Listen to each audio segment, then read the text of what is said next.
قال الله تعالى في الكتاب العزيز الحكيم أعوذ بالله السميع العليم من الشيطان الرجيم بسم الله الرحمن الرحيم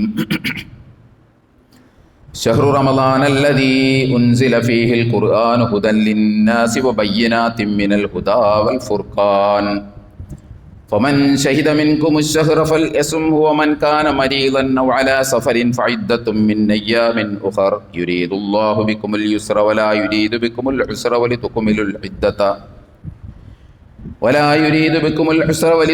العدة ولتكبروا الله على ما هداكم ولعلكم تشكرون صدق الله العلي العظيم وصدق وبلغ رسوله النبي الكريم ونحن على ذلك من الشاهدين الشاكرين والعاقبة للمتقين والحمد لله رب العالمين.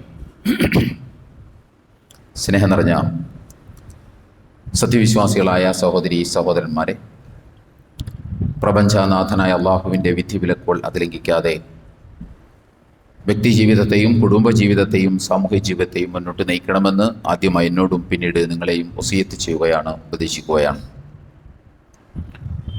ജീവിതത്തിലുടനീളം അല്ലാഹു സുബ്ഹാനഹു വ തആലയുടെ നിയമ നിർദ്ദേശങ്ങൾ അനുസരിച്ച് ജീവിക്കുവാനും അവസാനം പൂർണ്ണമായ ഈമാനോടുകൂടി ഈ ലോകത്ത് നിന്ന് വിട പറയുവാനും നാളെ അവൻ്റെ ജന്നാത്തുൽ ഫിർദൗസിൽ അംബിയ മുർസലീങ്ങളോടൊപ്പം സന്തോഷം കഴിഞ്ഞുകൂടുവാനുമുള്ള തൗഫീക്ക് നൽകി അർഹമുർ റഹീമിനായ റബ്ബ് നമ്മെല്ലാവരെയും എല്ലാ അർത്ഥത്തിലും അനുഗ്രഹിക്കുമാറാകട്ടെ. പരിശുദ്ധ റമളാനിൻ്റെ ഏതാണ്ട് നമ്മൾ ഒരാഴ്ചയോളം പിന്നിടുകയാണ്. കഴിഞ്ഞുപോയ രാപ്പകലുകൾ എത്രത്തോളം ഫലപ്രദമായിട്ട് നമുക്ക് ഉപയോഗിക്കുവാൻ സാധിച്ചിട്ടുണ്ട് എന്ന് നമ്മൾ ആലോചിക്കുകയും വരുന്ന ദിനരാത്രങ്ങൾ കൂടുതൽ ഫലപ്രദമായിട്ട് വിനിയോഗിക്കുവാൻ നാം ശ്രമിക്കുകയും ചെയ്യുക. അല്ലാഹു സുബ്ഹാനഹു വ തആല നമ്മെ അതിന് തുണക്കുമാറാകട്ടെ. നമുക്കറിയാം, പരിശുദ്ധ റമളാനിൽ നമ്മൾ വ്രതമനുഷ്ഠിക്കേണ്ടി വന്നത്, അല്ലെങ്കിൽ റമളാൻ മാസത്തെ വ്രതാനുഷ്ഠാന മാസമായി അള്ളാഹു തിരഞ്ഞെടുക്കാനുള്ള കാരണമായി പടച്ചതമ്പുരാൻ അവൻ്റെ വേദഭാഗത്ത് പറയുന്നത് ഷഹ്റു റമളാനല്ലദീ ഉൻസില ഫീഹിൽ ഖുർആനു ഹുദൻ ലിന്നാസി വബയ്യിനാത്തിൻ മിനൽ ഹുദാ വൽ ഫുർഖാൻ, അഥവാ സന്മാർഗത്തിനുള്ള തെളിവുകളും സത്യാസത്യ വിവേചകവുമായ വിശുദ്ധ ഖുർആൻ ആ മാസത്തിൽ ആണ് അവതരിച്ചത്. ഫമൻ ഷഹിദ മിൻകും ശഹ്റ, അതിനാൽ ആ മാസത്തിന് സാക്ഷിയായ ആളുകൾ നോമ്പെടുക്കട്ടെ എന്നാണ് അല്ലാഹു പറഞ്ഞത്. അതിനാൽ നോമ്പെടുക്കട്ടെ എന്നാണ് പടച്ചതമ്പുരാൻ പറയുന്നത്. അപ്പോൾ നമ്മൾ നോമ്പെടുക്കാൻ കാരണം പരിശുദ്ധ റമളാനിലാണ് അല്ലാഹു വിശുദ്ധ ഖുർആൻ അവതരിപ്പിച്ചത് എന്നതാണ്.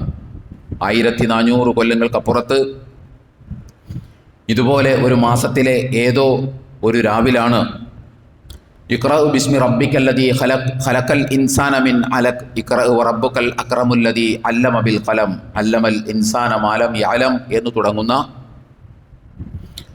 വിശുദ്ധ ഖുർആനിലെ ആദ്യത്തെ പഞ്ചസൂക്തങ്ങൾ അവതരിക്കുന്നത് ഇതുപോലൊരു മാസത്തിലെ ഏതോ ഒരു രാവിലായിരുന്നു. അതിൻ്റെ ഒരു ഓർമ്മ പെരുന്നാൾ കൂടിയാണ് യഥാർത്ഥത്തിൽ റമളാൻ എന്ന് പറയുന്നത്. ശരിക്കും റമളാനിലെ നോമ്പ് പിടിക്കുക എന്നതോടൊപ്പം തന്നെ വിശ്വാസി ചേർത്ത് പിടിക്കേണ്ട ഒന്നാണ് വിശുദ്ധ ഖുർആൻ എന്ന് പറയുന്നത്. കാരണം അത് കാരണമാണ് നമ്മൾ നോമ്പ് പിടിക്കാൻ ഇടയായത്. അതുകൊണ്ട് അതിനെ ഓർക്കാതെ, അത് വായിക്കാതെ, അതിനെക്കുറിച്ച് ചിന്തിക്കാതെ കേവലം നോമ്പ് മാത്രം ഇങ്ങനെ നല്ല രീതിയിൽ അനുഷ്ഠിച്ച് അങ്ങോട്ട് കഴിഞ്ഞു പോകാം എന്ന് നമ്മളാരും വിചാരിക്കരുത്. അതുകൊണ്ട് റമളാനിൽ നോമ്പനുഷ്ഠിക്കുന്ന ആളുകളെ സംബന്ധിച്ചിടത്തോളം അവർ പരിശുദ്ധ ഖുർആനിനെ ചേർത്ത് നിർത്തുകയും അത് വായിക്കാനും ചിന്തിക്കാനും പഠിക്കാനും ഒക്കെ കുറച്ചെങ്കിലും സമയം നമ്മൾ കണ്ടെത്തുകയും ചെയ്യണം. നമ്മളെ സംബന്ധിച്ചിടത്തോളം പരിശുദ്ധ ഖുർആനിനോടുള്ള നമ്മുടെ സമീപനം പല രൂപത്തിലാണ്. ഒരു കുറേ ആളുകൾ പരിശുദ്ധ റമദാനിലും ഖുർആനുമായിട്ടൊരു ബന്ധം ഉണ്ടാവില്ല. അവർ നോമ്പൊക്കെ പിടിക്കുന്നുണ്ടാവും, പക്ഷെ ഖുർആനുമായിട്ടൊരു ബന്ധവും അവർക്കുണ്ടാവില്ല. വേറെ കുറേ ആളുകൾ പരിശുദ്ധ ഖുർആനുമായിട്ടുള്ള അവരുടെ ബന്ധം എന്ന് അവർ മനസ്സിലാക്കിയിട്ടുള്ളത് ഖുർആൻ തൻ്റെ ജീവിതത്തിൽ എത്രത്തോളം ഓതി തീർക്കാൻ കഴിയുമോ അത്രത്തോളം ഓതി തീർക്കലാണ് ഖുർആനും താനുമായിട്ടുള്ള ബന്ധം എന്നാണ് ഒരു കുറേ ആളുകൾ മനസ്സിലാക്കിയിട്ടുള്ളത്. ഏത് രൂപത്തിലാണെങ്കിലും ഖുർആനുമായിട്ട് അല്പബന്ധമുള്ളത്, കൂടുതൽ ബന്ധമുള്ളത്, ഇനി ഓത്തുബന്ധമാണെങ്കിലും വായനാബന്ധമാണെങ്കിലും കൂടുതലുള്ളത് നമ്മുടെ സമൂഹത്തിലെ മുസ്ലിം സഹോദരന്മാർക്കാണ് ഖുർആനുമായിട്ട് കാര്യമായ ഒരു ബന്ധമില്ലാതെ പോകുന്നത്. അവർ അതിനെ കണ്ടെത്തുന്ന ന്യായം ഒരുപക്ഷെ ബിസിനസ്സായിരിക്കാം, അവരുടെ പ്രൊഫഷനായിരിക്കാം, അല്ലെങ്കിൽ അതുപോലുള്ള എന്തെങ്കിലും കാരണങ്ങളായിരിക്കാം. പക്ഷെ പൊതുവിൽ പുരുഷന്മാർക്ക് ഖുർആനുമായിട്ടുള്ള ബന്ധം കുറവാണ്. സഹോദരിമാരാണ് ഖുർആൻ കൂടുതലായിട്ട് ഓതുകയും പാരായണം ചെയ്യുകയും വായിക്കുകയും പഠിക്കുകയും ഒക്കെ ചെയ്യുന്നത്. നമ്മുടെ കേരളത്തിലുള്ള ഖുർആൻ സ്റ്റഡി സെൻ്ററുകൾ, ഖുർആൻ പഠിപ്പിക്കുന്ന സെൻ്ററുകൾ വ്യത്യസ്ത സംഘടനകളുടേതായിട്ട് കേരളത്തിൽ ധാരാളമുണ്ട്. അവിടെയൊക്കെ കൂടുതലായിട്ടുള്ള പഠിതാക്കൾ എന്ന് പറയുന്നത് നമ്മുടെ സഹോദരിമാരാണ്, സഹോദരന്മാരല്ല. പക്ഷേ നമ്മെ സംബന്ധിച്ചിടത്തോളം ഞാൻ അടിവരയിട്ട് പറയുന്നു, അള്ളാഹുവിനെ നമ്മൾ ഗൗരവമായി കാണുന്നുണ്ടെങ്കിൽ, പരലോകത്തെ നമ്മൾ ഗൗരവമായി കാണുന്നുണ്ടെങ്കിൽ, നമ്മൾ അതുപോലെ തന്നെ ഗൗരവമായി കാണേണ്ടതാണ് വിശുദ്ധ ഖുർആനുമായിട്ടുള്ള നമ്മുടെ ബന്ധത്തെയും. അതുകൊണ്ട് ഞാൻ ആവർത്തിച്ചു പറയുന്നു, നമ്മൾ ആദ്യം നമുക്ക് ബോധ്യമുണ്ടാകേണ്ടത് അല്ലാഹു സുബ്ഹാനഹു വ തആല എന്ന് പറയുന്നൊരു പ്രപഞ്ച സൃഷ്ടാവ് ഈ പ്രപഞ്ചത്തിനുണ്ട്. അങ്ങനെ ഒന്നുണ്ടെങ്കിൽ താൻ ചെയ്ത മുഴുവൻ പ്രവർത്തനങ്ങൾക്കും അല്ലാഹു വിചാരണയുടെ ഒരു ലോകത്തേക്ക് നമ്മെ വിളിച്ചുകൊണ്ടുപോകും എന്നതിനെക്കുറിച്ച് നമുക്കൊരു ബോധ്യമുണ്ടെങ്കിൽ തീർച്ചയായിട്ടും ഖുർആനിനോട് ഒരു ഗൗരവമായ സമീപനം സ്വീകരിച്ചേ മതിയാകൂ. കാരണം വിചാരണയുടെ ലോകത്തേക്ക് അല്ലാഹു നമ്മെ വിളിച്ചുകൊണ്ടുപോകുമ്പോൾ അവിടെ നമ്മുടെ വിജയപരാജയങ്ങൾ തീരുമാനിക്കുന്നത് വിശുദ്ധ ഖുർആനാണ്. വിശുദ്ധ ഖുർആനാണ് അവിടെ പാരാമീറ്ററായിട്ട് വരിക. വിശുദ്ധ ഖുർആനാണ് അവിടെ അളവുകോലായിട്ട് വരിക. വിശുദ്ധ ഖുർആൻ പറഞ്ഞ അർത്ഥത്തിൽ നമ്മൾ ഓരോരുത്തരും എത്ര കണ്ട് ജീവിച്ചു എന്നത് മാത്രമായിരിക്കും അവിടെ മാനദണ്ഡം. പിന്നെ അള്ളാഹുവിൻ്റെ കാരുണ്യവും. അപ്പോൾ നാം ജീവിതത്തെ ക്രമപ്പെടുത്തേണ്ടത് ഖുർആൻ വെച്ചിട്ടാണ്. നമ്മൾ റമദാൻ തുടങ്ങുന്നതിന് മുമ്പുള്ള ഒരു ഖുതുബയിൽ നമ്മളത് പറഞ്ഞിരുന്നു. ഓരോ കാര്യങ്ങളും ഖുർആൻ പറഞ്ഞത് വെച്ചിട്ടാണ് നമ്മൾ ജീവിതത്തെ നമ്മൾ റെഗുലേറ്റ് ചെയ്യേണ്ടത്, നമ്മൾ ക്രമപ്പെടുത്തുകയും പാകപ്പെടുത്തുകയും ചെയ്യേണ്ടത് ഖുർആൻ വച്ചിട്ടാണ്. ആ നിലക്ക് തന്നെ ഖുർആനുമായിട്ട് നമുക്ക് നല്ലൊരു ബന്ധം വേണം. ആ നിലക്ക് പാകപ്പെടുത്താനും രൂപപ്പെടുത്താനും വേണ്ടിയിട്ടാണ് അല്ലാഹു സുബ്ഹാനഹു വ തആല വിശുദ്ധ ഖുർആനിലും അഷ്റഫുൽ ഖൽഖ് റസൂലുള്ളാഹി സ്വല്ലല്ലാഹു അലൈഹി വസല്ലം ആ പ്രവാചകന്റെ വചനങ്ങളിലും ഖുർആൻ പാരായണം ചെയ്യാൻ, ഖിറാഅത്ത് നടത്താൻ, തിലാവത്ത് നടത്താൻ നമ്മളോട് ആവശ്യപ്പെട്ടത് അതിനാണ്. അത് വച്ച് ജീവിതത്തെ പരമാവധി മാറ്റുരച്ച് അതിനകത്ത് പറഞ്ഞിട്ടുള്ള കാര്യങ്ങൾ പരമാവധി നമ്മുടെ മനോമണ്ഡലത്തിൽ നിലനിർത്തി അതിൽ പറഞ്ഞിട്ടുള്ള കാര്യങ്ങളോട് പരമാവധി നീതി പുലർത്താൻ നമ്മെ പ്രാപ്തരാക്കാനാണ് അല്ലാഹു സുബ്ഹാനഹു വ തആല നമ്മളോട് ഖുർആൻ തിലാവത്ത് നടത്താൻ പറഞ്ഞത്, നമ്മളോട് ഖുർആൻ ഖിറാഅത്ത് നടത്താൻ പറഞ്ഞത്. അള്ളാഹുവിൻ്റെ റസൂല് ഖുർആൻ നമ്മളോട് തിലാവത്ത് നടത്താൻ പറഞ്ഞത്, അള്ളാഹുവിൻ്റെ റസൂല് നമ്മളോട് ഖുർആൻ ഖിറാഅത്ത് നടത്താൻ പറഞ്ഞത്. ഇതാണ്. അപ്പോൾ അല്ലാഹു സുബ്ഹാനഹു വ തആല ഖിറാഅത്തും തിലാവത്തുമാണ് ഖുർആനിൽ പ്രയോഗിച്ച അള്ളാഹു. രണ്ട് വാക്കുകളാണ് ഖുർആനിൽ അല്ലാഹു സുബ്ഹാനഹു വ തആല ഖുർആൻ വായിക്കുന്നതുമായി ബന്ധപ്പെട്ട് പ്രയോഗിച്ചിട്ടുള്ളത്. ഒന്ന് തിലാവത്ത്, മറ്റൊന്ന് ഖിറാഅത്ത്. തിലാവത്ത് എന്ന പദം ഖിറാഅത്ത് എന്ന പദത്തേക്കാൾ കുറച്ചുകൂടി ഗ്രാവിറ്റി ഉള്ളതാണ്. ഖിറാത്ത് വായനയാണ്, തിലാവത്ത് ഒരു പിന്തുടരലോട് കൂടിയുള്ള വായനയാണ്. തിലാവത്ത് എന്ന പദം വിശുദ്ധ ഖുർആനിൽ ഒറ്റത്തവണ പൂർണ്ണ രൂപത്തിൽ പ്രയോഗിച്ചിട്ടുള്ളൂ. ബാക്കി പദങ്ങളെല്ലാം യത്തുലൂന തത്തുലൂന എന്നൊക്കെ പറഞ്ഞുകൊണ്ടാണ് ഉപയോഗിച്ചിട്ടുള്ളത്. തിലാവത്ത് എന്ന പദം ഒറ്റ തവണ ഖുർആൻ പ്രയോഗിച്ചിട്ടുള്ളൂ. ഹക്ക തിലാവത്തിഹി എന്നാണ് അവിടെ അള്ളാഹു ഉപയോഗിച്ചത്. ഖിറാത്ത് എന്ന പദം 10-16 സ്ഥലങ്ങളിൽ അള്ളാഹു ഉപയോഗിച്ചിട്ടുണ്ട്. തിലാവത്തിൻ്റെ വ്യത്യസ്ത രൂപങ്ങൾ വിശുദ്ധ ഖുർആനിൽ ഏതാണ്ട് 65ഓളം സ്ഥലങ്ങളിൽ അള്ളാഹു ഉപയോഗിച്ചിട്ടുണ്ട്. നമ്മൾ മനസ്സിലാക്കേണ്ടത്, എല്ലായിടത്തും അള്ളാഹ് ഈ 2 പദങ്ങൾ ഖുർആനിൽ എവിടെയൊക്കെ അള്ളാഹ് ഉപയോഗിച്ചിട്ടുണ്ടോ അവിടെയെല്ലാം ഖുർആൻ അതിൻ്റെ ആശയം ഗ്രഹിച്ചുകൊണ്ടുള്ള വായനയ്ക്ക് വേണ്ടി മാത്രമാണ് ഉപയോഗിച്ചിട്ടുള്ളത്. അല്ലാതെ നമ്മൾ വിചാരിക്കുന്നത് പോലെ വെറുതെ ഖുർആൻ ഓതി തീർക്കുന്ന ഉദ്ദേശത്തിൽ അള്ളാഹ് ഖുർആനിൽ ആ പദം ഒരിടത്തും ഉപയോഗിച്ചിട്ടില്ല. വിദൂരമായ ഉദ്ദേശത്തിൽ പോലും അള്ളാഹു ഉപയോഗിച്ചിട്ടില്ല ഖുർആനിൽ. പക്ഷെ നമ്മൾ തിലാവത്തിനെയും ഖിറാഅത്തിനെയും മലയാളത്തിലേക്ക് ട്രാൻസ്ലേറ്റ് ചെയ്ത് വന്നപ്പോൾ ഓതുക എന്നാക്കി മാറ്റി. അതാണ് നമുക്ക് സംഭവിച്ച ഒരു അബദ്ധമെന്ന് പറയുന്നത്. അറബിയിൽ ഖുർആനിക് ടൈമിൽ, ഖുർആനിൻ്റെ ടെർമിനോളജിയിൽ തിലാവത്ത് എന്ന് പറഞ്ഞാൽ വെറുതെ ഇരുന്ന് പാരായണം ചെയ്യുന്നതിനല്ല, ആശയം ഗ്രഹിച്ചുകൊണ്ടുള്ള പാരായണത്തിനാണ് ആ പദം പ്രയോഗിക്കുന്നത്. ഖിറാഅത്ത് എന്ന് പറയുന്നതും അങ്ങനെ തന്നെ ഉപയോഗിക്കുന്നത്. നമ്മൾ മലയാളത്തിൽ വായിക്കുക എന്ന് പറയുമ്പോൾ ആ വാക്ക് എന്തിനാണ് ഉപയോഗിക്കുന്നത്? ആ വാക്ക് ഉപയോഗിക്കുന്നത് അർത്ഥം അറിഞ്ഞുകൊണ്ട് വായിക്കുന്നതിനാണ് വായിക്കുക എന്ന് പറയുന്നത്. നിങ്ങൾ പത്രം വായിക്കണം, നിങ്ങൾ ബുക്ക് വായിക്കണം, നിങ്ങൾ മറ്റെന്തെങ്കിലും ചൂണ്ടിയിട്ട് അത് നിങ്ങൾ വായിക്കണം, വാട്സാപ്പിൽ ആ മെസ്സേജ് നിങ്ങൾ വായിക്കണം എന്ന് പറഞ്ഞാൽ നമ്മൾ ആരെങ്കിലും അത് വെറുതെ വായിക്കണം എന്നാണോ ഉദ്ദേശിക്കുന്നത്? അല്ല, നിങ്ങൾ അതിൻ്റെ ആശയം അറിഞ്ഞുകൊണ്ട് വായിക്കണമെന്നാണ്. പക്ഷെ അത് നമ്മൾ പറയാറില്ല.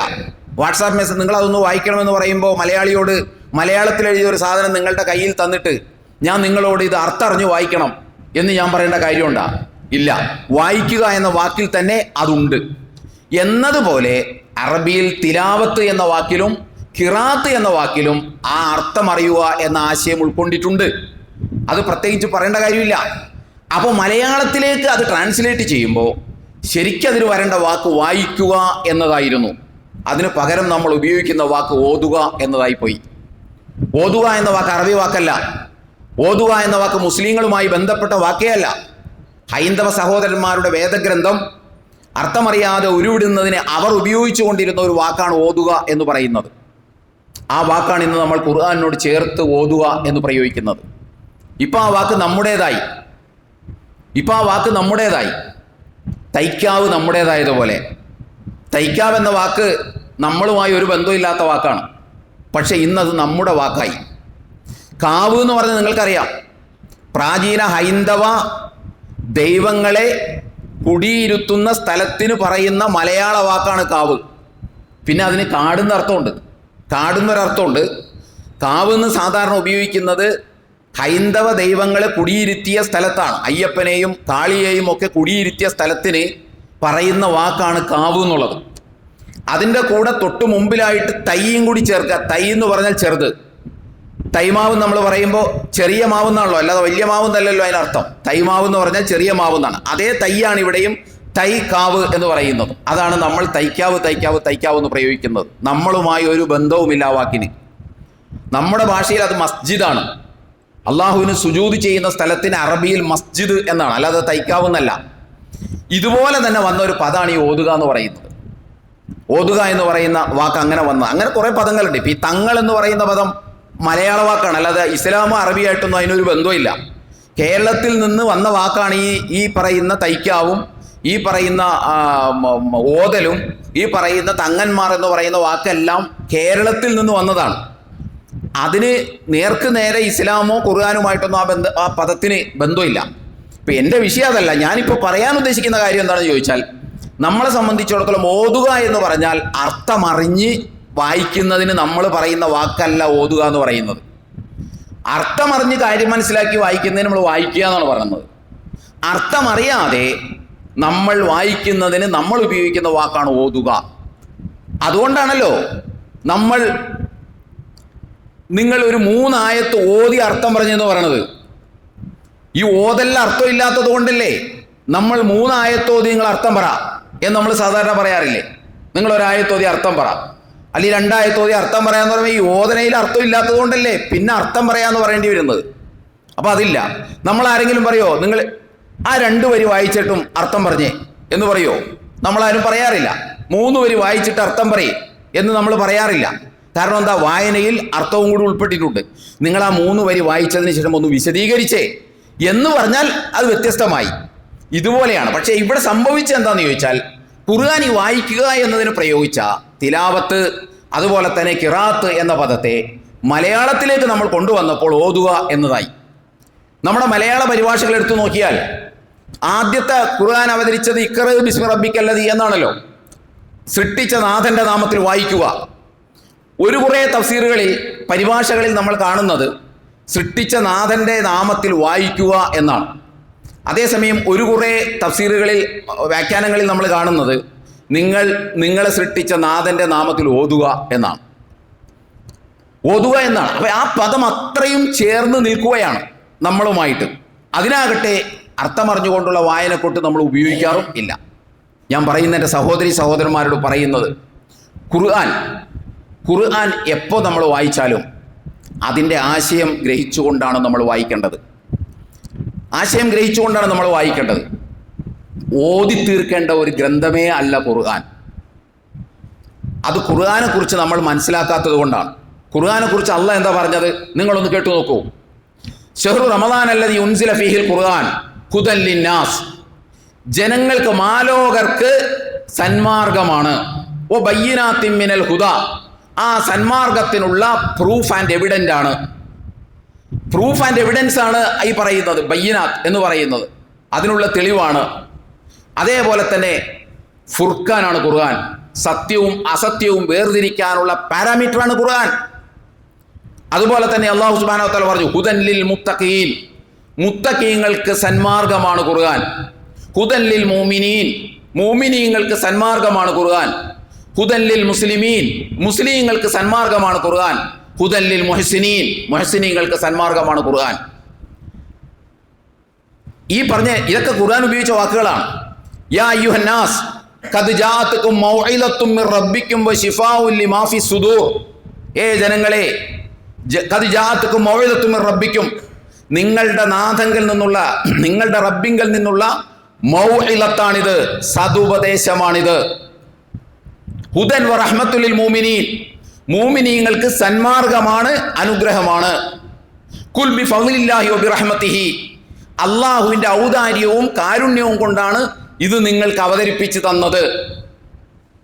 ഫൽയഫ്റഹു ഹുവ ഖൈറും മിമ്മാ യജ്മഊൻ, നിങ്ങൾ സമ്പാദിച്ച ഏതൊന്നിനേക്കാളും വിലപ്പെട്ടതാണ് ഈ ഖുർആൻ, കാരണം അത് നിങ്ങൾക്കുള്ള സന്മാർഗമാണ് എന്നൊക്കെ പറഞ്ഞു തന്ന ഒരു ഖുർആൻ, സന്മാർഗമാണെന്ന് പറഞ്ഞ ഖുർആൻ അർത്ഥമറിയാതെയാണ് വായിക്കേണ്ടത് എന്ന് നമ്മെ ആരാണ് പഠിപ്പിച്ചത്?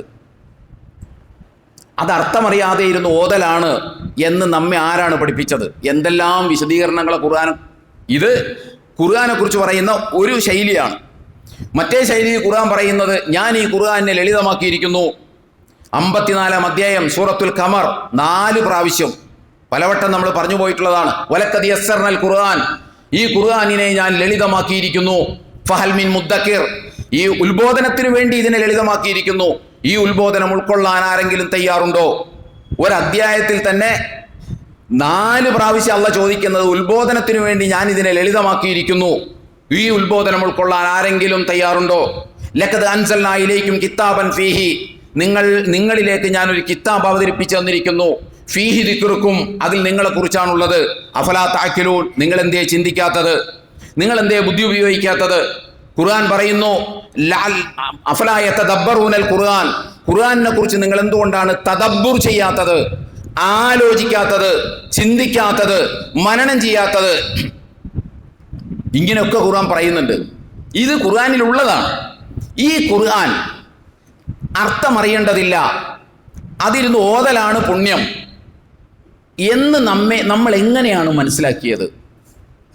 ഖുർആൻ ഒരു ആവർത്തി, ഞാൻ പറയുന്നു ഖുർആൻ ഒരു ആവർത്തി വേണ്ട, ഒരു പകുതി നിങ്ങൾ അർത്ഥസഹിതം വായിച്ചാൽ നിങ്ങൾക്ക് മനസ്സിലാകും ഖുർആൻ ഒരിടത്തും ഓതാൻ ആവശ്യപ്പെടുന്നില്ല. ഖുർആൻ എല്ലായിടത്തും ആവശ്യപ്പെടുന്നത് വായിക്കാനാണ്, കാര്യങ്ങൾ മനസ്സിലാക്കി അതനുസരിച്ച് പ്രവർത്തിക്കാനാണ്. അങ്ങനെ പ്രവർത്തിച്ചാൽ മാത്രമാണ് ഖുർആൻ ഓതിയതിൻ്റെ പോലും പ്രതിഫലം നമുക്ക് ലഭിക്കുകയുള്ളൂ. അല്ലെങ്കിൽ നമ്മൾ ഖുർആൻ ഓതുന്നതിനിടയിൽ ഖുർആനും നമ്മളുമായി ഒരുപാട് വൈരുദ്ധ്യങ്ങൾ ഉണ്ടാകുന്നുണ്ട്, ഒരുപാട് ക്ലാഷ് ഉണ്ടാകുന്നുണ്ട് ജീവിതത്തിൽ. നമ്മൾ ഓതുന്ന പല കാര്യങ്ങളും നമ്മുടെ ജീവിതത്തിൽ ഇല്ലാത്തതാണ്. നമ്മൾ ഓതുന്ന പല കാര്യങ്ങളും ജീവിതത്തിൽ ഇല്ലാത്തതാണ്. ഒറ്റ കാര്യം ഞാൻ നിങ്ങളോട് പറയണം. സാമ്പത്തിക കൃത്രിമം നടത്തുന്ന ഒരാൾ 4-ാം അധ്യായം സൂറത്തു നിസായിലെ 30-ാമത്തെ വചനം, നമ്മുടെ ഇന്നത്തെ ഒരു സാമൂഹിക അന്തരീക്ഷത്തിൽ സാധാരണ മുസ്ലിമിന് ഖുർആനിൻ്റെ അർത്ഥം അറിയില്ല. സാധാരണ ഒരു മുസ്ലിമിന് ഖുർആൻ്റെ അർത്ഥം അറിയില്ല, പരിഭാഷയില്ലാതെ. അപ്പോൾ ഒരാൾ സാമ്പത്തിക കൃത്രിമം നടത്തുകയാണ്. അയാളെ സംബന്ധിച്ചിടത്തോളം അയാൾ ഖുർആൻ ഓതുകയാണെങ്കിൽ വിശുദ്ധ ഖുർആനിലെ 2-ാം അധ്യായം ഇപ്പം നോമ്പിനാണല്ലോ നമ്മളിത് കൂടുതലായിട്ട് ഓതുക. നോമ്പ് നിർബന്ധമാക്കിക്കൊണ്ടുള്ള ആയത്തുകളുള്ളത് സൂറത്തുൽ ബഖറയിലാണ്. അയാൾ അതിനകത്ത് 188-ാമത്തെ ആയത്ത് ഓതിയാൽ അപ്പോൾ അയാൾ വൈരുദ്ധ്യത്തിലകപ്പെടും. കാരണം എന്താ? അതിനകത്ത് അള്ളാഹ് പറയുന്നത് സാമ്പത്തിക കൃത്രിമം നടത്തരുത്, അതിനുവേണ്ടി നിങ്ങൾ ആരെയും സമീപിക്കരുത് എന്നാണ്. അർത്ഥമറിയാത്ത ഒരാൾ അതിരുന്ന് ഓതുന്ന കാലത്തോളം അയാളുടെ ജീവിതത്തിൽ ഈ വൈരുദ്ധ്യം ഉണ്ടായിക്കൊണ്ടിരിക്കും. ഇതിന് അള്ളാഹ് കൂലിയാണോ തരിക അതോ അള്ളാഹ് ശിക്ഷയാണോ തരിക? ഒന്ന് ആലോചിച്ച് നോക്കൂ നിങ്ങൾ. ഇങ്ങനെയുള്ള ഓത്തിന് അള്ളാഹ് കൂലിയാണോ തരിക, അള്ളാഹ് ശിക്ഷയാണോ തരിക? അള്ളാഹിനെ കളിയാക്കിയതിന്, അല്ലെങ്കിൽ ഇത് നിരന്തരം കേട്ടുകൊണ്ടിരിക്കുക, എന്നിട്ടൊരല്പം പോലും ജീവിതത്തിൽ സാമ്പത്തിക കൃത്രിമം നടത്തുന്നതിൽ നിന്ന് അല്പം പോലും മാറി നിൽക്കാതിരിക്കുക, എന്നിട്ട് വീണ്ടും ഓതിക്കൊണ്ടിരിക്കുക, ഇതിന് അള്ളാഹ് കൂലിയാണോ തരിക അതോ അള്ളാഹ് വേറെ എന്തെങ്കിലും ആയിരിക്കോ തരിക? നമുക്ക് ആലോചിക്കാവുന്നതല്ലേ ഉള്ളൂ. അതേപോലെ തന്നെ 4-ാം അധ്യായം 130-ാമത്തെ സൂക്തം പലതവണ നമ്മൾ വായിച്ചു കേൾപ്പിച്ചിട്ടുള്ളതാണത്. യാ അയ്യുഹല്ലദീന ആമനൂ ലാ തൗകുലു അംവാലക്കും ബൈനക്കും ബിൽ ബാത്തിൽ ഇല്ലാ അൻ തകൂന തിജാറത്തൻ തറാദി മിൻകും വലാ തഖ്തുലു അൻഫുസക്കും ഇന്നല്ലാഹ കാന ബിക്കും റഹീമ. സത്യവിശ്വാസികളെ, നിങ്ങൾ അന്യന്റെ മുതൽ അന്യായമായി തിന്നരുത്. നിങ്ങൾ അങ്ങനെ ചെയ്താൽ അത് ആത്മഹത്യാപരമാണ്. നിങ്ങൾ അങ്ങനെ ചെയ്തു കഴിഞ്ഞാൽ ഞാൻ നിങ്ങളെ കത്തിക്കാളുന്ന നരകാഗ്നിയിലിട്ട് കരിച്ചു കളയും. നിങ്ങൾ അതിൽ നിന്ന് വിട്ടുനിന്നാൽ ചെറിയ പാപങ്ങൾ ഞാൻ നിങ്ങൾക്ക് പുറത്തു വരും. ഇതൊരാളിരുന്ന് ഓതുകയാണ്. അയാൾക്ക് അറിയില്ല ഇതെന്താ ഓതന എന്നുള്ളത്. അയാളെ സംബന്ധിച്ചിടത്തോളം അയാളുടെ ബിസിനസ്സിലോ അല്ലെങ്കിൽ അയാളുടെ മറ്റെന്തെങ്കിലും ഇടപാടിലോ അയാൾ കൃത്രിമം കാണിക്കുകയാണ്. എന്നിട്ട് അയാൾ ഇത് ഓതിക്കൊണ്ടിരിക്കുകയാണ്. ഇവിടെ കൂലിയാണോ കിട്ടുക അതോ അള്ളാഹുടെ കോപാണോ ക്ഷണിച്ചു വരുത്തുക? ആലോചിക്കേണ്ടതാണ് നമ്മൾ. ഒരാളിരുന്ന് ഓതുന്നു അഖാമുസ്സലാത്ത് വാതു സക്കാത്ത് ഇഖാമുസ്സലാത്ത് ഈതാഉ സക്കാത്ത്, പക്ഷേ അയാൾ സക്കാത്ത് കൊടുക്കണില്ല. അയാളിരുന്ന് ഓതിയാൽ കൂലിയാണോ കിട്ടുക അതോ അള്ളാഹിന്റെ കോപമാണോ കിട്ടുക? ആലോചിക്കാവുന്നതേ ഉള്ളൂ. അതുകൊണ്ടാണ് അത് അർത്ഥം അറിഞ്ഞ് ഓതണം എന്ന് പറയുന്നത്. അർത്ഥം അറിഞ്ഞ് ഓതുമ്പോൾ നേരെ ചൊവ്വേ ബോധത്തോടുകൂടി ഓതുകയും അതുപോലെ തന്നെ അതിനെക്കുറിച്ച് ചിന്തിക്കുകയും ചെയ്താൽ ഇവിടെയൊക്കെ എൻ്റെ ജീവിതത്തിൽ വൈരുദ്ധ്യം വരുന്നുണ്ടല്ലോ റബ്ബേ, ഒന്നുകിൽ ഇത് തിരുത്തണം അല്ലെങ്കിൽ ഓത്ത് നിർത്തണം. എന്തെങ്കിലും ഒന്ന് തീരുമാനിക്കും നമ്മൾ. ഒന്നുകിൽ ഇത് തിരുത്തണമെന്ന് തീരുമാനിക്കും, അല്ലെങ്കിൽ ഇത് വെച്ച് ഓതി ശരിയാവില്ല, ഇത് അപകടമാണ്, ഇത് വെച്ച് ഓതല് എന്നെങ്കിലും മിനിമം നമുക്ക് തോന്നും. അതുകൊണ്ടാണ് നമ്മൾ ഇത് അർത്ഥസഹിതം ഓതണം എന്ന് പറയുന്നത്. ഓതണം നമ്മൾ, വെറുതെ മലയാളത്തിൽ ഇങ്ങനെ വായിച്ചു പോകാനല്ല. ഓതണം നമ്മൾ, അല്ലെങ്കിൽ പിന്നെ നമുക്ക് ഓതാനും അറിയാൻ പാടില്ലാത്ത അവസ്ഥയിലാവും. ഓതണം നമ്മൾ, ഒപ്പം അർത്ഥവും കൂടി നോക്കണം. അർത്ഥവും കൂടി നമ്മൾ നോക്കണം. ജീവിതത്തിൽ കുറച്ച് മാറ്റങ്ങൾ ഉണ്ടാക്കാൻ പറ്റും. ഞാൻ പറഞ്ഞില്ലേ, അള്ളാഹുവിനെ യാഥാർത്ഥ്യമായിട്ട് നിങ്ങൾ കാണുന്നുണ്ടോ? പരലോകത്തെ യാഥാർത്ഥ്യമായിട്ട് നമ്മൾ മരണാനന്തരം അഭിമുഖീകരിക്കേണ്ട ഒരു സത്യമായി നമ്മൾ കാണുന്നുണ്ടോ? എങ്കിൽ ഖുർആനിനെ ഓതിയ പോരാ. ഖുർആൻ അർത്ഥസഹിതം നമ്മൾ വായിക്കുകയും പരമാവധി ഖുർആൻ അനുസരിച്ച് ജീവിതത്തെ നമ്മൾ ക്രമപ്പെടുത്തുകയും ചെയ്യണം. അതല്ലാതെ ഒരു എളുപ്പ വഴിയുമില്ല എൻ്റെ സഹോദരന്മാരെ, ഒരു കുറുക്കു വഴിയുമില്ല. നമ്മൾ സാധാരണക്കാരെ കുറ്റം പറഞ്ഞിട്ട് കാര്യമില്ല അവരിരുന്ന് ഓതുന്നതിന്. കാരണം നമ്മൾ ഓതി പഠിപ്പിച്ചത് ഓതിയ മതി എന്ന് പറഞ്ഞത് ഇവിടുത്തെ പണ്ഡിതന്മാരാണ്. നിങ്ങൾക്കറിയാമോ, നമ്മുടെ പണ്ഡിതന്മാരാണ് പറഞ്ഞത് ഇത് ഓതിയ മതി. ഇത് കേരളത്തിനൊരു ചരിത്രമുണ്ട്, ദീർഘമായ ചരിത്രമൊന്നുമല്ല. 1980-കളിൽ പോലും കേരളത്തിൽ മലയാള പരിഭാഷക്കെതിരായിരുന്നു. മലയാള പരിഭാഷ ഹറാമാണ് എന്ന് പച്ചയായി പറഞ്ഞ അഗ്രഗണ്യരായ പണ്ഡിതന്മാർ കേരളത്തിലുണ്ടായിരുന്നു. മലയാള പരിഭാഷ എന്താ ഇതിനവർ കാരണം പറഞ്ഞത് നിങ്ങൾക്കറിയോ? ഒന്നാമത്തേത്, പരിഭാഷപ്പെടുത്തിയാൽ ഖുർആനിൻ്റെ ഇജാസ് നഷ്ടപ്പെടും, ഖുർആനിൻ്റെ അമാനുഷികത നഷ്ടപ്പെടും ഇത് മലയാളത്തിലേക്ക് പരിഭാഷപ്പെടുത്തിയാൽ. രണ്ടാമതെന്താണെന്ന് നിങ്ങൾക്കറിയോ? പറഞ്ഞ ന്യായം പറയുന്നത് നമ്മുടെ ഒരു മൂന്നാംകിട ആളല്ല പറയുന്നത്, എവിടെയെങ്കിലും അങ്ങാടിക്കടലാസിലല്ല പറഞ്ഞത്.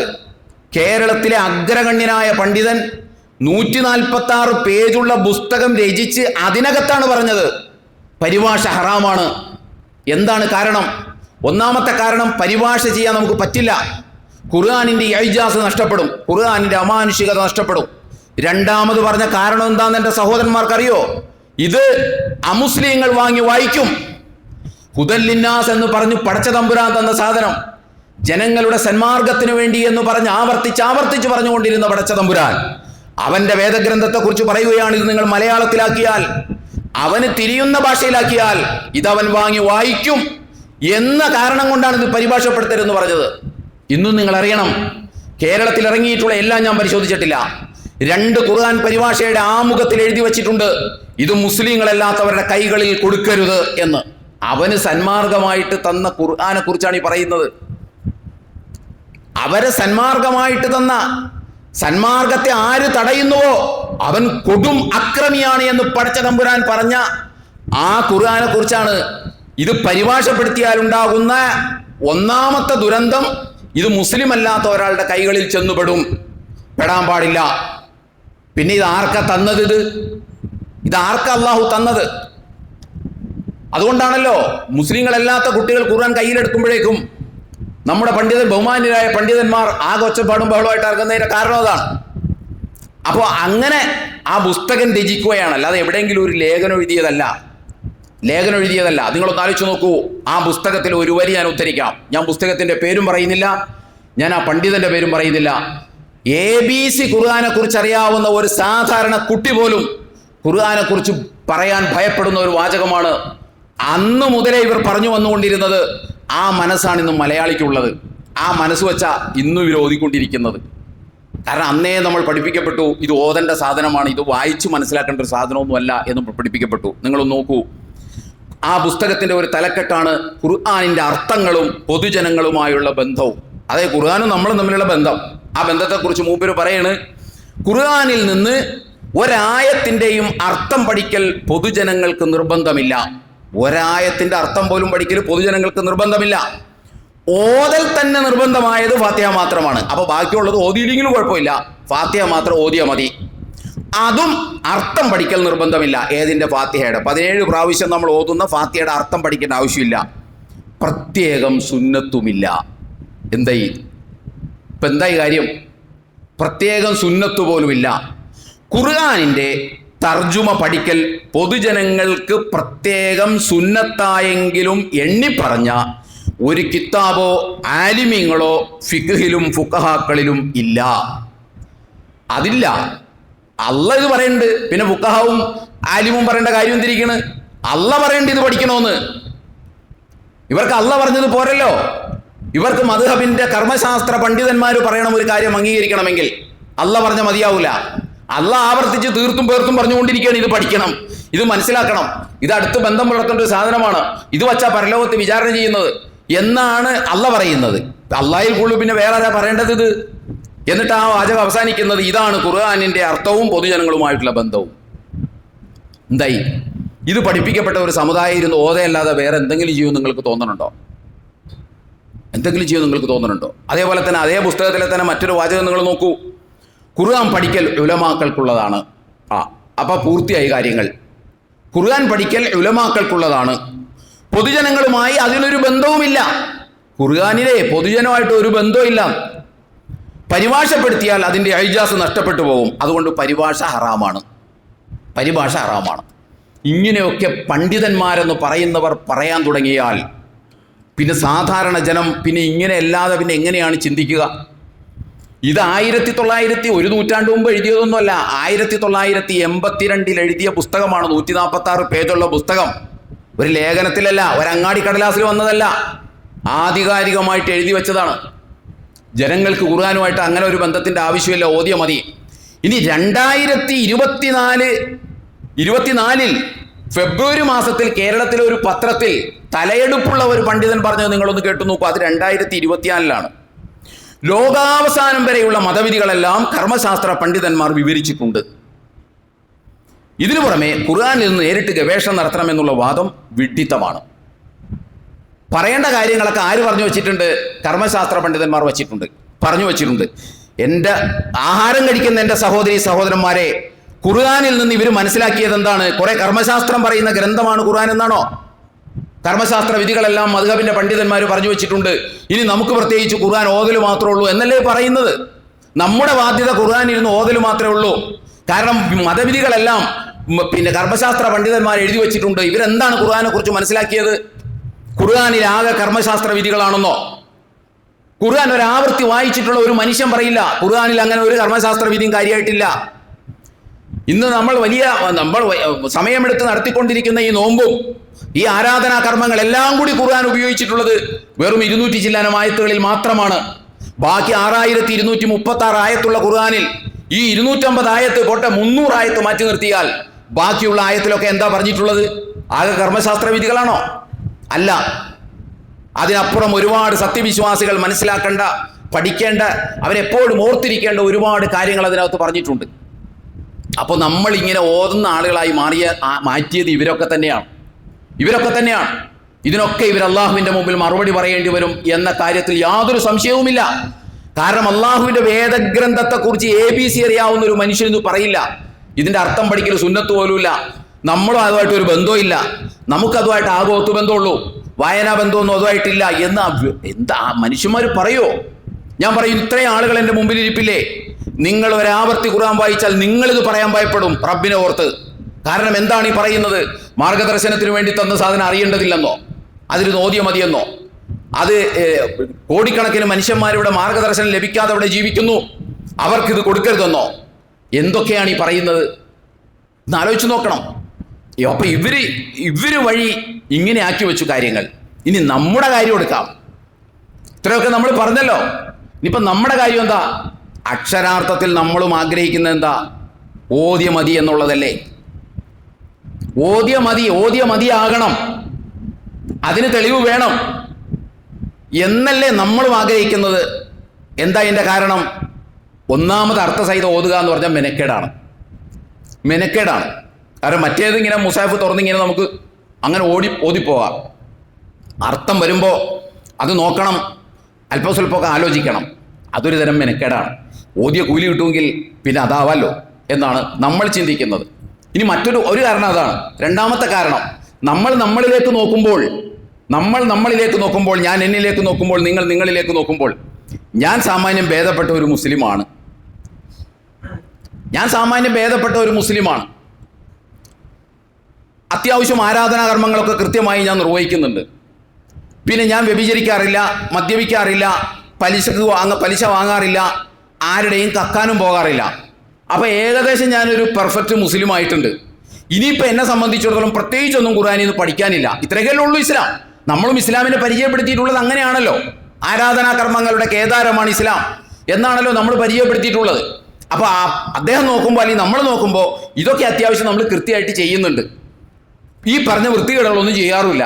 അപ്പം ഞാൻ ഏറെക്കുറെ പിന്നെ ഇനിയിപ്പോൾ എന്തെന്ന് ഖുർആനിൽ നിന്ന് കിട്ടാനുള്ളത്? നേരത്തെ ഒരു മൗലവി പറഞ്ഞതുപോലെ ലോകാവസാനം വരെ ഉള്ളത് വേറെ കിതാബിൽ എഴുതി വെച്ചിട്ടുണ്ട്. അപ്പോൾ ഇനി വായിക്കണമെങ്കിൽ തന്നെ അത് വായിച്ചാൽ മതി, ഇത് വായിക്കേണ്ട കാര്യമില്ല, ഇത് ഇരുന്ന് ഓതിയാൽ മതി എന്ന ഒരു ധാരണ നമ്മളിൽ വളർത്തപ്പെടുകയാണ്. രണ്ടാമത്തെ കാരണം അതാണ്. മൂന്നാമത്തെ കാരണം എന്താണെന്ന് ചോദിച്ചാൽ, ഖുർആൻ മനസ്സിലാകണമെങ്കിൽ അറബി ഭാഷ അറിയണം. അറബി ഭാഷ അറിഞ്ഞാൽ തന്നെ ഖുർആനെ ശരിയായി മനസ്സിലാക്കാനൊന്നും പറ്റൂല എന്ന് നമ്മൾ പഠിപ്പിച്ചു വെച്ചിരിക്കുകയാണ്. അപ്പം അറബി പഠിച്ചാൽ തന്നെ ഖുർആൻ നേരെ ചൊവ്വേ നമുക്ക് മനസ്സിലാവൂല. അപ്പോൾ ഒരു പരിഭാഷ വായിച്ചു എന്ന് വിചാരിച്ചിട്ട് നമുക്ക് വല്ലതും മനസ്സിലാവില്ല. കാരണം ഒരു മലയാള വാക്കിലൂടെ ഒന്നും ഖുർആനിൻ്റെ അപാരമായ ആഴങ്ങളൊന്നും പ്രതിഫലിപ്പിക്കാൻ പറ്റില്ല എന്ന് നമ്മളെ പഠിച്ചിട്ടുണ്ട്. അപ്പോൾ എന്നെ സംബന്ധിച്ചിടത്തോളം ഇനിയിപ്പോൾ ആ പരിഭാഷയൊന്നും വായിച്ച് വലിയ വിവരമൊന്നും നേടേണ്ട കാര്യമൊന്നുമില്ല. ഇനിയിപ്പോൾ അത്യാവശ്യം അത് ഓതി കൂലി നേടുക, ഇങ്ങനെയുള്ള മനസ്സാണ് നമ്മളെ നയിക്കുന്നത്. അതുകൊണ്ടാണ് ഞാൻ ഈ പറഞ്ഞ സത്യങ്ങളൊക്കെ നമ്മൾ എവിടെയെങ്കിലുമൊക്കെ പറയുമ്പോൾ അതിൻ്റെ അവസാനത്തിലൊരു ചോദ്യം ഉണ്ടാവും നിങ്ങളോട്, അപ്പോൾ ഓതി കൂലി കിട്ടൂലേ എന്ന് ചോദിക്കുന്ന ഒരു ചോദ്യം ഉണ്ടാവും. നമ്മൾ എന്തൊക്കെ പറഞ്ഞു മനസ്സിലാക്കിയാലും ആ ചോദ്യം വീണ്ടും ഉയർന്നു വരുന്നത് കാരണം എന്താണെന്ന് ചോദിച്ചാൽ, നമ്മളെല്ലാവരും ആഗ്രഹിക്കുന്ന ഓതിയ മതി എന്ന് ആരെങ്കിലും പറഞ്ഞു കിട്ടാനാണ്. അത് നമ്മുടെ ബഹുമാന്യരായ പണ്ഡിതന്മാർ പറഞ്ഞിട്ടുണ്ട്. അത് ബോധ്യമുള്ളവർക്ക് അങ്ങനെ ഓതാം. അത് ബോധ്യമില്ലാത്തവരെ സംബന്ധിച്ചിടത്തോളം ഞാൻ പറയുന്നു, നിങ്ങൾ ഒരു പ്രാവശ്യം ഖുർആൻ ആവർത്തി വായിച്ചാൽ ഞാൻ ഈ പറഞ്ഞതിനേക്കാൾ കൂടുതൽ നിങ്ങൾ പൊട്ടിത്തെറിക്കും ഇത്തരം വാചകങ്ങൾ കേൾക്കുമ്പോൾ. കാരണം അത്രയും നമ്മളുമായി ചേർന്ന് നിൽക്കേണ്ട ഒരു ഗ്രന്ഥമാണ് ഖുർആൻ. അതിൻ്റെ ഒരു ആയത്തിൻ്റെ പോലും അർത്ഥം പഠിക്കേണ്ട കാര്യമില്ല എന്നൊക്കെ പറഞ്ഞു വെച്ചാൽ എന്താ നമ്മളിപ്പോൾ അതിനെക്കുറിച്ചൊക്കെ പറയുക? ഇത് പണ്ഡിതന്മാർക്കുള്ളതാണ്. ഞാൻ വായിച്ചു കേട്ടില്ല നിങ്ങൾ, പണ്ഡിതന്മാർക്കുള്ളതാണ്. നിങ്ങൾക്കറിയോ ഖുർആനിൽ ഒരുപാട് വിളികളുണ്ട്. യാ അയ്യുഹല്ലദീന ആമനു എന്ന് 89 പ്രാവശ്യം ഖുർആൻ വിളിച്ചിട്ടുണ്ട്. യാ അയ്യുഹന്നാസ് എന്ന് 20 പ്രാവശ്യം ഖുർആൻ വിളിച്ചിട്ടുണ്ട്. യാ അയ്യുഹൻ നബി എന്ന് വിശുദ്ധ ഖുർആൻ 13 പ്രാവശ്യം വിളിച്ചിട്ടുണ്ട്. യാ അഹ്ലുൽ കിതാബ് എന്ന് ഖുർആൻ 12 പ്രാവശ്യം വിളിച്ചിട്ടുണ്ട്. യാ ബനി ആദം എന്ന് വിശുദ്ധ ഖുർആൻ 4 പ്രാവശ്യം വിളിച്ചിട്ടുണ്ട്. യാ അയ്യുഹൽ കാഫിറൂൻ എന്ന് വിശുദ്ധ ഖുർആൻ 1 പ്രാവശ്യം വിളിച്ചിട്ടുണ്ട്. യാ അയ്യുഹർ റസൂൽ എന്ന് വിശുദ്ധ ഖുർആൻ 1 പ്രാവശ്യം വിളിച്ചിട്ടുണ്ട്. യാ അയ്യുഹർ റസൂൽ എന്ന് വിശുദ്ധ ഖുർആൻ 2 പ്രാവശ്യം വിളിച്ചിട്ടുണ്ട്. യാ അയ്യുഹൽ ഇൻസാൻ എന്ന് വിശുദ്ധ ഖുർആൻ 2 പ്രാവശ്യം വിളിച്ചിട്ടുണ്ട്. നിങ്ങൾ ഖുർആനിൽ എവിടെ പരതിയാലും യാ അയ്യുഹൽ ഉലമാ, പണ്ഡിതന്മാരെ എന്ന ഒറ്റ വിളി പോലും ഖുർആനിലില്ല. ആ ഖുർആനെ കുറിച്ചാണ് പറയുന്നത് ഈ ഖുർആൻ പണ്ഡിതന്മാർക്കുള്ളതാണ്, ഈ ഖുർആൻ സാധാരണക്കാർക്കുള്ളതാണ്, ഈ ഖുർആൻ പെട്ടിക്കടക്കച്ചവടക്കാരനുള്ളതാണ്, ഈ ഖുർആൻ ഓട്ടോറിക്ഷ ഓടിക്കുന്നവനുള്ളതാണ്, ഈ ഖുർആൻ മീൻ കച്ചവടക്കാരനുള്ളതാണ്, ഈ ഖുർആൻ അടിച്ചു തൂത്തുവാരുന്നവനുള്ളതാണ്, മെറ്റൽ പണിക്കാരനുള്ളതാണ്, കോൺക്രീറ്റ് വർക്ക് ചെയ്യുന്നവനുള്ളതാണ്. അതിനാണല്ലോ ഇത് തന്നത്. അതുകൊണ്ടാണല്ലോ പറഞ്ഞത് ഇതിനകത്തൊരു കെട്ടിക്കൊടുക്കൂല, ഇത് വളരെ ലളിതമാണ് എന്ന്. പണ്ഡിതന്മാർക്കാണെന്നുണ്ടെങ്കിൽ അതിനെക്കുറിച്ച് അങ്ങനെ പറയേണ്ട വല്ല കാര്യമുണ്ടോ? പണ്ഡിതന്മാർക്കാണല്ലോ ഇത് അവതരിപ്പിച്ചതെങ്കിൽ നിങ്ങളൊന്ന് ആലോചിച്ച് നോക്കി. എന്തോരം വിളി അല്ല തലങ്ങും വിലങ്ങും വിളിച്ചിരിക്കുന്നു, തലങ്ങും വിലങ്ങും അല്ല വിളിച്ചിരിക്കുന്നു. എന്ത് മനുഷ്യരെ, സത്യവിശ്വാസികളെ, ജൂതന്മാരെ, ക്രിസ്ത്യാനികളെ, സത്യനിഷേധികളെ. എന്നിട്ട് എന്തിയാ ഖുർആൻ ഒരു സ്ഥലത്ത് പോലും പണ്ഡിതന്മാരെ എന്ന് വിളിക്കാത്തത്? ഇത് പണ്ഡിതന്മാർക്കുള്ളതല്ല, ഇത് സാധാരണക്കാർക്ക് ഹാൻഡ് ബുക്കായിട്ട്, കൈപുസ്തകമായിട്ട്, റഫറൻസ് ഗ്രന്ഥമായിട്ട് തന്നതാണ്. അതുകൊണ്ട് ഞാൻ പറയുന്നത്, ഇനി ഒരു ജീവിതം ഒരുപക്ഷെ അടുത്ത റമദാനിൽ നമ്മൾ ഉണ്ടാകണമെന്നില്ല. അതുകൊണ്ട് തന്നെ ലഭ്യമായ ഈ അവസരം ഉപയോഗപ്പെടുത്തിക്കൊണ്ട് വിശുദ്ധ ഖുർആൻ, ഞാൻ പറയുന്നു, നിങ്ങൾ ഖത്തം തീർക്കുന്നതിനെ കുറിച്ച് വല്ലാത്ത ഗൗരവം കൊടുക്കേണ്ടതില്ല. നിങ്ങളൊരു 10 ജുസേ വായിച്ചുള്ളൂ എങ്കിലും ആ 10 ജുസ് ഓതി അർത്ഥത്തോടു കൂടി പോയാൽ അള്ളാഹു സുബ്ഹാനഹു വ തആലക്ക് ഏറ്റവും ഇഷ്ടപ്പെടുക അതായിരിക്കും. കാരണം അത്രയും ആശയം നമ്മൾ ഗ്രഹിക്കും. ജീവിതത്തിലെ ഒരു പുനരാലോചനയെ കുറിച്ച് ഒരുപക്ഷെ നമ്മൾ ആലോചിച്ചു പോകും. അതാണല്ലോ ആഗ്രഹിക്കുന്നത്. അല്ലാതെ ഓതി കൂലി വാങ്ങുന്നതല്ല അള്ളാഹ് ഈ ഗ്രന്ഥം കൊണ്ട് ഉദ്ദേശിക്കുന്നത്. അതതിൻ്റെ കൂടെ ലഭിക്കുമെന്നേ ഉള്ളൂ. അടിസ്ഥാനപരമായിട്ട് ഇത് മനസ്സിലാക്കുക എന്നതാണ്. അതുകൊണ്ടാണ് മഹാനായ അലി റളിയല്ലാഹു തആല അൻഹു പറഞ്ഞത്, ലാ ഖൈറ ഫീ തിലാവത്തിൻ, ഖുർആൻ തിലാവത്ത് ലാ ഖൈറ ഫീ ഖിറാഅത്തിൻ, ഖിറാഅത്ത് നടത്തുന്നതിൽ ഒരർത്ഥവുമില്ല. ലൈസ ഫീഹാ തദബ്ബുർ, ചിന്തയില്ലാതെ ഖുർആൻ ഖിറാഅത്ത് നടത്തുന്നതിൽ ഒരു പുണ്യവുമില്ല എന്ന് പറഞ്ഞത് ഞാനല്ല, ഇവിടുത്തെ സംഘടനക്കാരനല്ല, മഹാനായ അലി ഇബ്നു അബീ ത്വാലിബ് റളിയല്ലാഹു തആല അൻഹു ആണ്. ലാ ഖൈറ ഫീ ഖിറാഅത്തിൻ, ഖിറാഅത്ത്, ആ ഖിറാഅത്ത് എന്താണെന്നറിയാമോ? അർത്ഥമറിഞ്ഞ് വായിക്കുന്നതിനെ കുറിച്ചാണ് ഖിറാഅത്ത് ഉപയോഗിക്കുന്നത്. എന്നിട്ടാണ് അദ്ദേഹം പറയുന്നത്, ഞാനിപ്പോൾ മലയാളത്തിൽ അത് പറഞ്ഞാൽ നിങ്ങൾ വെറുതെ അത് മലയാളത്തിൽ വായിച്ചത് കൊണ്ട് ഒരു കാര്യവുമില്ല, ആ വായിച്ചതിനെ കുറിച്ച് ചിന്തിക്കാതെ എന്നാണ് അലി റളിയല്ലാഹു അൻഹു പറയുന്നത്. അല്ലാതെ നിങ്ങൾ ഓതിയത് കൊണ്ട് കാര്യമില്ല എന്നല്ല. അദ്ദേഹം പറയുന്ന അറബികളോടാണ്. അദ്ദേഹം പറയുന്നത്, നിങ്ങൾ അർത്ഥസഹിതം വായിച്ചിട്ടും കാര്യമില്ല, നിങ്ങൾ ചിന്തിക്കുന്നില്ലെങ്കിൽ, അതിനകത്ത് ലൈസ ഫിഹാ തദബ്ബുർ ഇല്ലെങ്കിൽ, ചിന്തയില്ലെങ്കിൽ, തോട്ടില്ലെങ്കിൽ അതിന് യാതൊരു ഖൈറും ഇല്ല എന്നാണ് അലി റളിയല്ലാഹു അൻഹു പറയുന്നത്. നമ്മൾ അത് പോയിട്ട് ഇത് വായിക്കേണ്ടത് പോലും ആവശ്യമില്ല നമ്മൾ പറഞ്ഞുകൊണ്ടിരുന്നത്. അപ്പോൾ ഒന്ന് ആലോചിച്ച് നോക്കുക. അപ്പോൾ അതുകൊണ്ട് ഈ പരിശുദ്ധ റമദാൻ ഉപയോഗപ്പെടുത്തി ഖുർആൻ ട്രാൻസ്ലേഷൻ ഇല്ലാത്ത ആളുകൾ, ഇതിനകത്ത് അത് വാങ്ങാൻ ശേഷിയില്ലാത്ത ആരെങ്കിലും ഈ സദസ്സിലിരിപ്പുണ്ടെങ്കിൽ നിങ്ങൾക്ക് എന്നെ സമീപിക്കാം, ഞാനത് വാങ്ങിത്തരും. അതുകൊണ്ട് അത് അർത്ഥസഹിതം പരമാവധി വായിക്കാൻ നിങ്ങൾ ഓരോരുത്തരും ശ്രമിക്കണം. നിങ്ങളും അതുപോലെ തന്നെ പരിഭാഷ വാങ്ങാൻ കഴിയാത്ത ആളുകളുണ്ടെങ്കിൽ അവർക്കൊരു പരിഭാഷ വാങ്ങിക്കൊടുക്കാൻ കഴിയുന്നവർ അത് വാങ്ങിക്കൊടുക്കുക. അങ്ങനെ ഖുർആൻ എന്താണ് നമ്മൾ മനസ്സിലാക്കുക. ഖുർആൻ എന്താണെന്ന് മനസ്സിലാക്കിയാൽ നമ്മൾ ഇന്ന് മനസ്സിലാക്കിയ ഇസ്ലാം അല്ല, ഇസ്ലാം മറ്റൊന്നാണ്. ഇസ്ലാം ഇതിനേക്കാൾ കുറച്ചുകൂടി ഗൗരവമുള്ള മറ്റെന്തോ ആണ് എന്നെങ്കിലും നമുക്ക് തിരിയും. അതിന് നാം ശ്രമിക്കുക. അല്ലാഹു സുബ്ഹാനഹു വ തആല നമ്മെ അനുഗ്രഹിക്കുമാറാകട്ടെ. വന്നുപോയ വീഴ്ചകൾ പടച്ചതമ്പുരാൻ നമുക്ക് പുറത്തു മാപ്പാക്കി തരുമാറാകട്ടെ.